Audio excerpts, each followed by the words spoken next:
Andi Islamuddin resmi meninggalkan jabatan penjabat PJ Bupati Bone.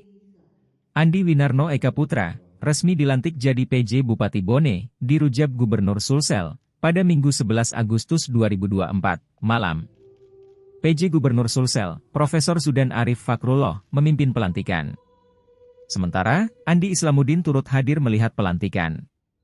Andi Islamuddin diketahui mundur demi maju dalam Pilkada Bone. Sehingga sesuai aturan, Andi Islamuddin harus mundur 40 hari sebelum pendaftaran. Maka dari itu, Andi Islamuddin mengundurkan diri sejak Juli lalu.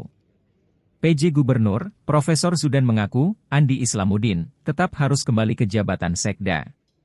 Pasalnya, dirinya memang menjabat definitif Sekda Bone selama ini. Hanya saja selama mengemban amanah PJ Bupati, jabatan Sekda diisi pelaksana harian, PLH. Dengan mundurnya sebagai PJ Bupati, Andi Islamuddin kembali ke kursi definitif Sekda Bone. Senyum pun menyambut dari Andi Islamuddin mendengar titipan Profesor Zudan Arif Fakrullah. Ada dua tugas utama, Andi Winarno. Pertama, persoalan gaji dan tambahan penghasilan pegawai, TPP. Profesor Zudan meminta Andi Winarno merapikan administrasi gaji dan TPP.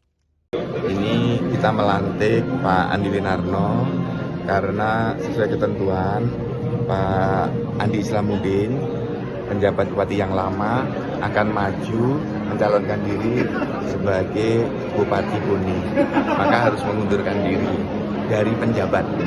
Nah, kedudukan sebagai ASN-nya masih tetap sampai dengan nanti ditetapkan sebagai calon.